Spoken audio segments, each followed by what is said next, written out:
Bonjour et bienvenue dans votre chaîne Univers de SVT au Maroc. Pour les élèves de la première année de collège, la deuxième partie des exercices d'évaluation du chapitre l'alimentation, le raisonnement scientifique et la communication écrite et graphique. بالنسبة لتلاميذ السنة الأولى إعدادي الجزء الثاني من تمارين درس التغذية اللي هي le raisonnement scientifique et la communication écrite et graphique. Alors je commence par l'exercice 7. Les schémas A, B et C représentent dans le désordre les différentes étapes de la digestion chez la vache. إذا عطينا ثلاثة نتاع الصور وهاد الصور عطاوهم 3 lettres إذن A, B et C وهاد الصور راهم ماشي في الترتيب اللي هو ترتيب عادي بمعنى أنهم غير مرتبة وطلبوا منا أو بالتالي قلنا هاد الصور كتمثل لنا مراحل الهضم عند البقرة اللي هو كائن عاشب مشتر. Alors, on commence par le premier document, la première photo c'est A, la vache en train de digérer. Alors, عطينا 1 c'est le bonnet, 2 c'est la panse, 3 alors on a 1 c'est le bonnet, puis on a 2 c'est la panse, 3 c'est le feuillet et 4 c'est la caillette. عطينا هنايا les différentes poches de l'estomac. Après on a la photo B, vache en train de brouter l'herbe. Et la photo C, vache en train de ruminer. إذا البقرة أثناء عملية الاجترار. Très bien. Alors, la première question. Décrivez chacune des étapes A, B et C. إذا غادي نحاولوا ما أمكن نعطيو بحال واحد العنوان أو نقترحوا بالنسبة لكل صورة شنو كدير البقرة آنذاك. Très bien. Alors, je commence par A. Alors, qu'est-ce que je peux dire que dans A, les aliments, alors ici, alors quand vous voyez, les aliments passent, des flèches, passent du feuillet vers la caillette. Alors, ils passent du feuillet, c'est 3, vers la caillette, c'est 4, puis vers l'intestin. Alors, on commence par l'intestin grêle, puis l'intestin, puis le gros intestin. Alors, B, quand vous voyez, alors la vache est en train de brouter l'herbe. Donc, l'herbe broutée est envoyée vers l'estomac. Alors, vous avez ici les flèches qui montrent l'acheminement de cette herbe. On est envoyée vers l'estomac à travers, bien sûr, l'œsophage. Alors, troisième document.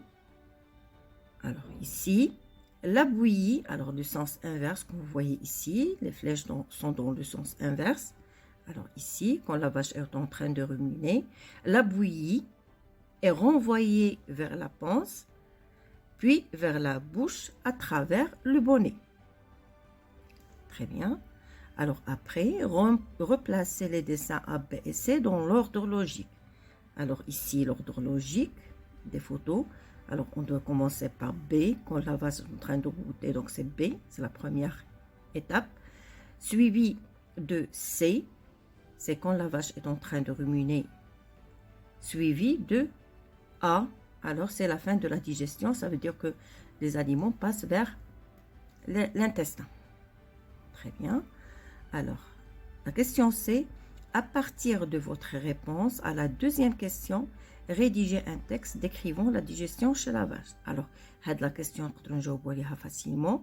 Il suffit أننا نجمعوا les 3 étapes par des mots de liaison. Alors, هنا شنو غادي نقولوا؟ Donc, les étapes d'abord, l'ordre logique. Alors, il suffit d'expliquer maintenant l'ordre logique. C'est, j'ai dit, de B vers C et A. Alors,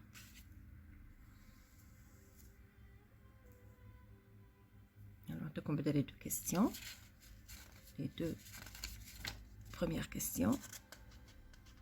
Alors, ici, je peux dire, alors, faites la question C. À partir de votre réponse à la deuxième question, rédigez un texte décrivant la digestion chez la vache. Alors, ici, l'herbe broutée. Alors, l'herbe broutée. Et envoyée, j'ai dit par paquet, est envoyée plutôt à travers l'œsophage vers la panse, où elle se transforme en bouillie. Alors la bouillie est renvoyée une deuxième fois vers la bouche par petites quantités à travers le bonnet. Elle est renvoyée vers le feuillet, puis la caillette, pour finir dans l'intestin. Alors le petit texte, voilà, il suffit, j'ai dit, de relier les différentes étapes par des mots de liaison. Très bien, alors on passe à la question suivante. Ou bien l'exercice suivant. Alors, ici, on a le document ci-dessous, représente deux tubes digestifs, celui du chien et celui du cheval. Il y en a une الوثيقة رسم للأنبوب الهضمي للكلب وللحصان. Alors, la première question. Préciser, alors ici, on a précisé le régime alimentaire de ces deux animaux. Alors, on a vu que le chien, c'est un animal qui se nourrit des aliments d'origine animale. Donc, on dit que son régime alimentaire est carnivore. Par contre, le cheval, c'est un animal qui se nourrit des aliments d'origine végétale. Donc, automatiquement, son régime alimentaire est herbivore. Après la deuxième question, هنا قلنا بلي الكلب حيوان اللي هو لاحم والحصان حيوان اللي هو عشب. Alors B, comparer le tube digestif du chien avec celui du cheval en déterminant les caractéristiques d'adaptation de chaque animal à son régime alimentaire. إذا هنا نحاولوا نديروا واحد المقارنة بين الأنبوب الهضمي للكلب والأنبوب الهضمي للحصان ونحددوا كيفاش أن كل حيوان عنده واحد الأنبوب الهضمي اللي هو كيتأقلم مع النظام الغذائي ديالو. Alors, ce que je peux dire là, c'est que le tube digestif du cheval, alors on l'a vu déjà, il est comparable à celui de la vache, c'est un animal qui est herbivore, donc je dis que le tube digestif du cheval est très long, il est compliqué, il est adapté à la digestion lente des aliments d'origine végétale. Tandis que le tube digestif du chien, il est simple et court et il est adapté à la digestion rapide des aliments d'origine animale. Alors, قلنا على أن الأنبوب الهضمي للحصان هو جد طويل وبطبيعة الحال هو يتأقلم مع الهضم اللي هو الهضم اللي هو كيتطلب واحد الوقت طويل نظرا لأن هذا الحيوان كيتغذى على أغذية من أصل نباتي. بينما الأنبوب الهضمي عند الكلب فهو يشبه إلى حد ما القط اللي شفناه في الدرس. قلنا على أن الأنبوب الهضمي هو غادي يكون قصير وبالتالي فهذا التأقلم مع النظام الغذائي اللي هو لاحم. إذا la digestion elle est rapide. Très bien. Alors, je passe à la question suivante, ou bien l'exercice suivant. Alors, ici, on a l'exercice 9. Alors, l'exercice 9, l'expérience représentée par le document ci-dessous montre que la bougie dans la cloche reste allumée lorsque la plante est éclairée et s'éteint si la plante n'est pas éclairée. Expliquez ces résultats. إنا عطينا هنا واحد تجربة بسيطة وقالوا لنا خلال هذه التجربة لاحظنا على أن إذا درنا هنايا نبتة، هاد النبتة بطبيعة الحال مادام أنها هنالك واحد مصدر ضوء متجه لهاد النبتة فهاد الشمعة الموجودة داخل هاد الجرس غادي تبقى مشتعلة، لكن عندما بطبيعة الحال نطفئ هاد الضوء فهاد الشمعة سوف تنطفئ أيضا وطلبوا منا نشرحوا لماذا. ألوغ هنا كما كتلاحظوا كنلاحظوا على أن ملي كتكون هاد النبتة معرضة للإضاءة يعني بوجود الضوء هاد النبتة تقوم بظاهرة التركيب الضوئي، بمعنى أنها سوف تقوم بأخذ CO2 وطرح ثنائي الأكسجين، وهذا ثنائي الأكسجين هو الذي يبقي النبتة يبقي الشمعة مشتعلة. في حين هنايا عندما ينطفئ الضوء إذا شنو كنلاحظوا؟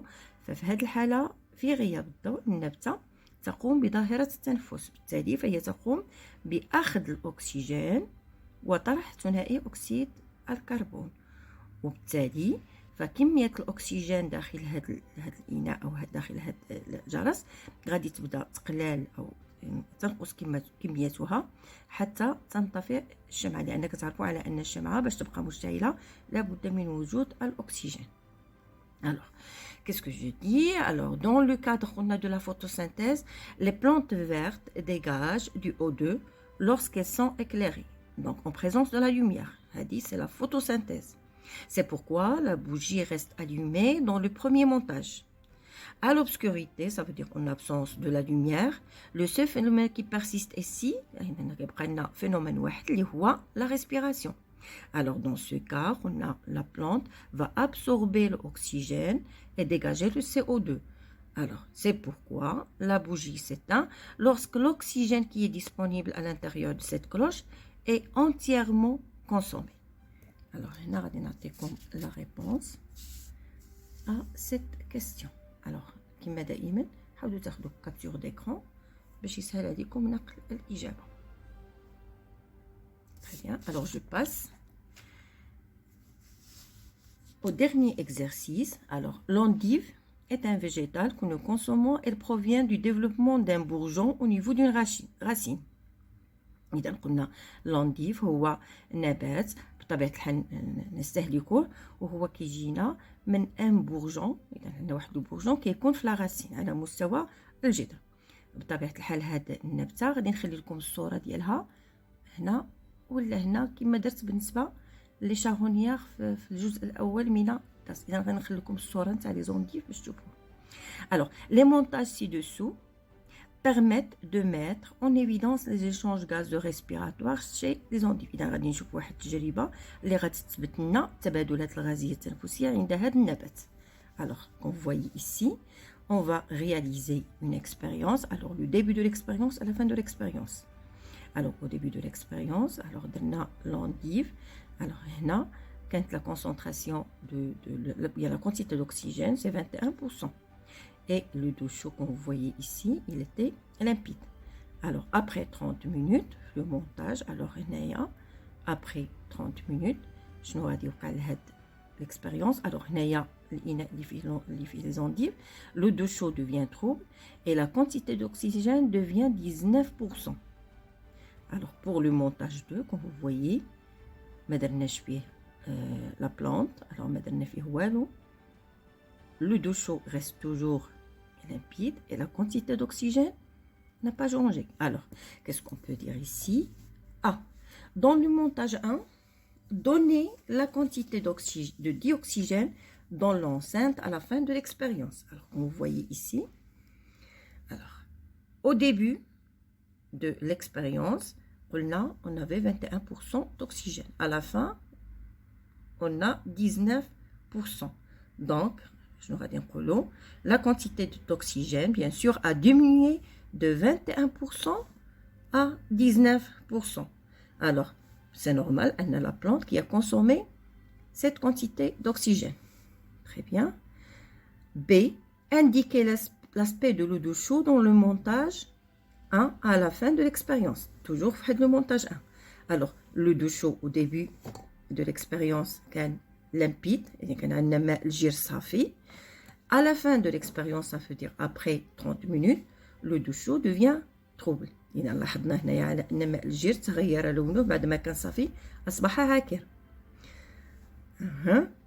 إذا كيفاش نقدروا نشرحوا هذا الشيء؟ إذا كنشرحوا على أن النبتة بما أنها تأخذ الأكسجين فهي بالتالي تطرح ثنائي أكسيد الكربون، وتغير ماء الجير يدل على أن هنالك طرح لثنائي أكسيد الكربون من طرف هذا النبات اللي هو l'endive. Très bien. Alors, donnez un nom au montage 2. Alors, normalement, le montage tout entier, les deux expériences, c'est un protocole expérimental pour mettre en évidence les échanges gazeux respiratoires chez un organe végétal. نقدروا نعطيو واحد العنوان لهذه التجربة اللي هي تجربة تبرهن عن طرح أو تبرهن عن التبادلات الغازية التنفسية عند النبات Par contre, il a le montage 2, alors qu'il m'a le montage 2, كنسميوه une expérience témoin. والغرض من هاد l'expérience témoin أو تجربة الشاهد هو باش نديرو المقارنة بين النتيجتين. Alors, la réponse à ces questions, comme vous voyez ici, نتمنى يكونوا واضحين. حتى لهنا غادي نكون ساليت صحيح التمارين الجزء الثاني بالنسبة لتلاميذ الأولى إعدادي. كنتمنى يكون كلشي واضح عندكم. Merci pour votre attention et à la séance prochaine.